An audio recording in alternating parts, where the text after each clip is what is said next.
Beshi, meatloaf, egg, plus konting spring, halo-halo, boom, ulam na agad. Pero Beshi, may konting chika tayo. Flood Control Project Scam Edition, sabi nila, baha free. Pero ulan pa rin, tubig pa rin. Pera, puff, biglang vanish. Parang eksena sa telenovela, Beshi. Listen, kapag may flood free promise, huwag maging extra trusting. Baka ma-trolled ka lang. Beshi, alam mo ba, ang dalagang baboy na ito, parang trending sa politika. Lahat gusto sumubok, pero konti lang ang alam ang sikreto. Besh, simple lang ang timpla. Baboy, patatas, at pichay. Pero ang drama sa pot, parang press converse. Lahat nagkakagulo, pero sa dulo, perfect ang resulta. Secret hack, konting loya, konting chismis, at love. Oo, love. Kasi kung walang kwento, parang campaign na walang slogan, walang impact. Solved na, patis or kalamansi, optional. Pero kung gusto mo level up, dapat may honesty. Parang politika rin, besh. Gusto mo lahat happy sa dulo.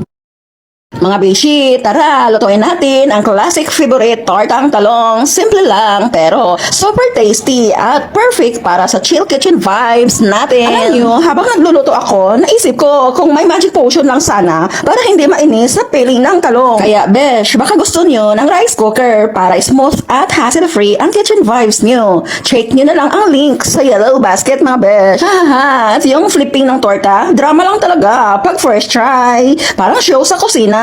Pero ayos lang, basta may konting tawa, besh. And there you have it, mga bishi. Simply, tasty, at full of Quilla vibes. Happy cooking, mga bishi. Besh, alam mo ba na kahit halo-halong gulay lang, pwede mo gawing star ng lutong bahay? At may secret twist, ginamos. Kahit anong gulay, basta fresh, parang nag-meet up sa kawali. Ayan, ilagay ang secret weapon, ginamos. Wag lang sobra, baka ma-offend ang gulay. Tapos, wag kalimutan tikman, besh, parang nag-party sa bibig mo. Mga bishi, simpleng ulam, pero pang malakasan. Ang bango, bishi, parang kapitbahay mo na biglang dumudungaw kasi naamoy. Ay, grabe, simpleng lutong bahay, pero swak na swak sa malamig na gabi. O, diba, nagkamanaw. Besh, fried dilis with kamatis at onion with vitamin C at calcium. Healthy pa sa life. Try nyo to, besh. Parang may magic sprinkle ng salt at calamansi. Instant happiness pa sa bawat bite. Huwag maging boring. Laging flavorful. Halo-halo lang para lahat ng flavors magmingle. Boom! Perfect sa rice at kwentuhan. Tender pa sa puso ng best friend mo. Guaranteed happy vibes sa bawat bite. Try nyo na to, besh. Mga besh, scrambled egg, simple, pero may extra twist, parang secret sa crush mo. Ibuhos sa kawali, halo-haloin, spring onions, konting drama, tapos sa kawali. Parang may green sparkle at fresh vibes, fluffy, creamy, at super kwela. Parang perfect pang breakfast at pang chika sa life. Mga bishi, maaliwalas vibes with sinigang na baboy na may kilig factor. Huwag sobrang asin, baka maging tears of joy sinigang mo. Tamang timpla sa sampalok, parang love life. Konting sweet, konting sour, at perfect lang. Ang veggies, huwag kalimutan. Kangkong, labanos, crunchy, at healthy. Sinigang na baboy, comfort food level 100. Ito ang perfect twists sa bawat sabaw. Bishi, sinabawang tuna, pero may chismis din sa bawat kutsara. Pakuluan mo na ang tubig, tapos ilagay ang sibuyas at kamatis. Habang kumukulo, kwento time. Kanina, may trending meme ako sa social media. Grabe, parang itlog sa kawali. Todo drama. Bishi, alam mo, kahit simple lang, masarap kung may tamang timpla. Parang buhay, medyo maasim, medyo alat, pero solid.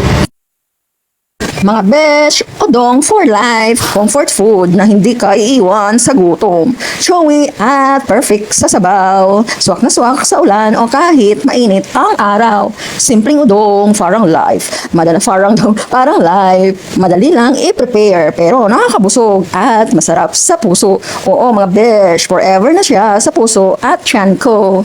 Parang mula sa hardin ng isang fairy tale, isang simpleng upo ang bida ngayong gabi. Hindi naman siya kasing bongga ng mga mamahaling putahe. Pero dala niya yung init ng tahanan. Yung alaala sa pagkainan sa probinsya. Tulad ng buhay, kahit simpleng sahog lang, kapag hinaluan ng malasakit at pagmamahal, nagiging espesyal sa bawat sandok. Hey Bishi, sweet and sour tuyo, na may Sprite twist. Hands-only vibes tayo, chill lang. Super quick tayo, kamatis, konting herbs, pero garantisadong masarap. Tuyo sizzling at parang may sariling concert sa Kawali. May party pa. Amoy pa lang, parang may kapitbahay na nag-announce, snack time na. At syempre, yung Sprite plus vinegar combination, addicting Bishi. Parang favorite ng buong barangay. May secret fan club pa. Pati yung pusa sa labas, mukhang food critic na ready mag-rate. No permanent address, pero food rin pala. Kung may award for cutest foodie, siguro mananalo yung pusa sa labas. Beshi, kung gusto niyo rin yung secret ingredients o mas convenient na tools para sa cooking experiments niyo, check niyo na lang yung link sa description box. Alam mo, Bishi, minsan, simple lang talaga ang kaligayahan. Kagaya nitong Lucky Me Noodles, nilagyan ko lang pichay para may gulay effect. Boom! Para siyang special Pasit Canton edition. Parang love life lang yan. Hindi naman kailangang bongga, basta may dagdag na something healthy. Mas masarap. Kayo, Bishi, anong gulay nilalagay niyo sa noodles?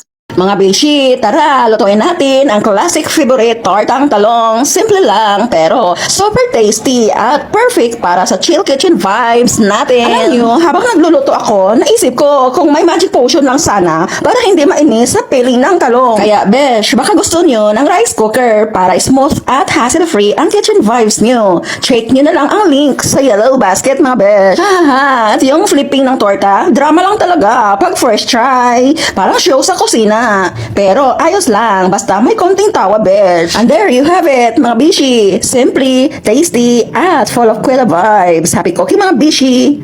Alam niyo, Bishi, sa buhay, para tayong ginisang gulay. Kahit simpleng sangkap lang, basta marunong magtimpi at maghalo. Nagiging masarap.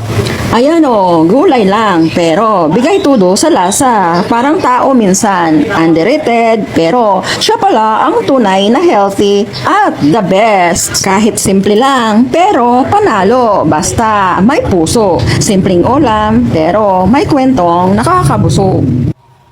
Lubong sitaw, nakita ko sa YouTube yung mansion ni Elon Musk. Grabe, tok-tok ng malalaking bato. Parang fortress sa wilderness. Pero naisip ko, kahit gaano pa kaganda, kung ang nature na ang nagwawala, sayang lang. Parang tayo din, mga besh. Paano kung biglang brown out? Walang solar, walang generator, hindi na kita ma-reach out. Ay, luto na, bishi. Tandaan, kahit may mansion o bahay kubo ka, nature pa rin ang ultimate boss. Kita-kits uli sa next kwento habang nagluluto.